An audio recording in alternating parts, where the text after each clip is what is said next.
नमस्कार, मैं doctor M Tripathi, मनोचिकित्सक, वाराणसी। 1885 सन में फ्रांस के एक डॉक्टर जिनका नाम था गाइल्स डी ला टोरेट, उन्होंने एक ऐसी बीमारियों का वर्णन पेश किया जिसको आज भी लोग उससे अपरिचित हैं और उसको नज़रअंदाज कर देते हैं। इस बीमारी का नाम था टिक डिसऑर्डर या टोरेट सिंड्रोम। अभी एक सच्ची घटना ऐसी हुई कि कुछ दिन पहले हमारे क्लिनिक में एक महिला आई और उनके साथ में उनका एक 10 से 12 साल का एक बेटा था। महिला से बात करते समय उनकी बीमारियों के बारे में मैं पूछ रहा था, लेकिन मेरा बार बार दिमाग उनके बच्चे की तरफ ध्यान आकर्षित हो जा रहा था। उस बच्चे में कुछ ऐसी हरकतें दिख रही थी जिसे नज़रअंदाज नहीं किया जा सकता था। बीच में ही मैंने महिला की बात को टोका और बोला कि आप अपने इस बच्चे का कहीं इलाज करा रही हैं या इसकी कुछ हरकतें हैं जिसको आपने पहले कभी ध्यान दिया है। तो उनका कहना था कि साहब, ये बच्चा मेरा बड़ा ही नटखट है, बड़ा परेशान करता है। इसके बारे में मैंने कई बार स्कूल में कंप्लेन भी की और स्कूल से भी लगातार इसके बारे में कंप्लेन आती रहती है कि वो ध्यान केंद्रित नहीं करता, एक जगह एक बात अगर बताई जाए तो उसको ध्यान से सुनता नहीं है और बार बार कुछ शरीर में कुछ ऐसी हरकतें करता है जिसको देख करके बच्चे उसको चिढ़ाते भी हैं और वो कई बार उसकी वजह से स्कूल में डांट भी खाता रहता है। हम लोग कितनी बार इसको मना करते हैं फिर भी ये मानता नहीं है। उस बच्चे में कुछ ऐसी गतिविधियां हो रही थी जैसे बार बार अपने कंधे को उचकाना, चेहरे पे अजीब सा चेहरे को सिकोड़ना और आंखों को बार बार भींचना। ये कुछ बराबर ऐसी प्रतिक्रियाएं होती रह रही थी उसके साथ में। वो खड़ा भी था बच्चा, तब भी उसके बार बार आंखें झपक रही थी और नाक सिकोड़ना या मुंह का सिकोड़ना उसके साथ बराबर चल रहा था। तो मैंने बोला कि क्या आपने इस पे कभी ध्यान दिया है? बोला नहीं, ये जानबूझ के करता है। मैंने इसको कई बार डांटा और कई बार मारा, लेकिन ये फिर भी सुनने को तैयार नहीं है। तो मैंने उनको बताया कि देखिए, ये एक बीमारी का स्वरूप है और कई बार ये समय के साथ में अपने से स्वतः ठीक हो जाता है। हर बार इसके लिए दवा की जरूरत नहीं पड़ती है, लेकिन इस बीमारी को आप ध्यान देंगे और इलाज कराएंगे तो बिल्कुल ठीक भी हो सकता है। और इस बच्चे को बार बार स्कूल से डांट जो पड़ती है इसकी इन हरकतों की वजह से, शायद वो लोग भी इस चीज़ से नज़रअंदाज हैं। तो इस बीमारी का नाम था टिक डिसऑर्डर और इस बच्चे को वही बीमारी थी। तो आइए जानते हैं टिक डिसऑर्डर में होता क्या है।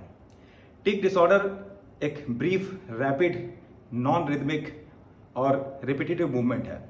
मतलब कि एक अचानक से छोटे समय के लिए बार बार होने वाली मसल्स में कुछ ऐसे खिंचाव हैं, आपके मांसपेशियों में कुछ ऐसे खिंचाव हैं जिसको करने से आपका मन भी नहीं मानता और करने से कोई पर्पस भी सॉल्व नहीं होता। मतलब उसको करने से आपका कोई समस्या हल नहीं होती है, बल्कि आप उसको करने के आदी हो जाते हैं।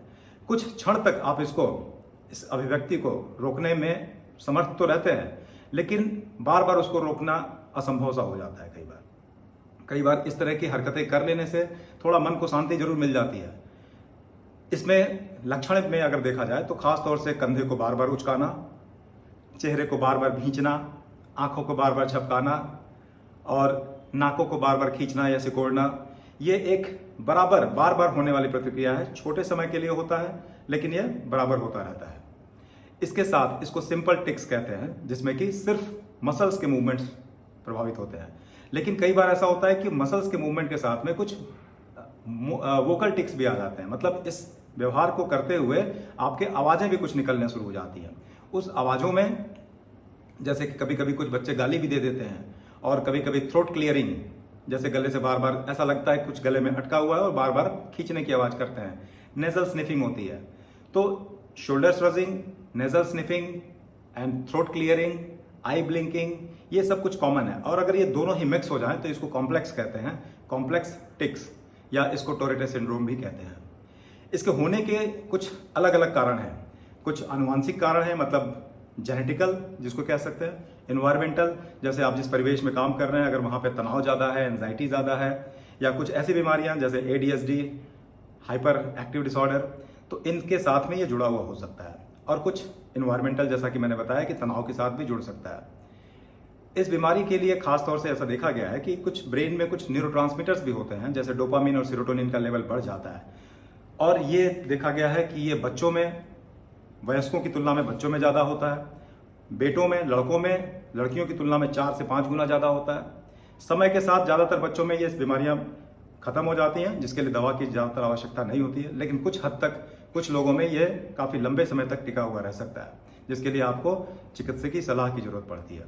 इसमें बार बार ऐसा होने की वजह से आप कभी कभी हंसी का पात्र भी बन जाते हैं और आपकी जो सामाजिक गतिविधियां हैं और आपकी जो छवि होती है समाज में, वो उस पर थोड़ा नुकसान पहुंचाता है।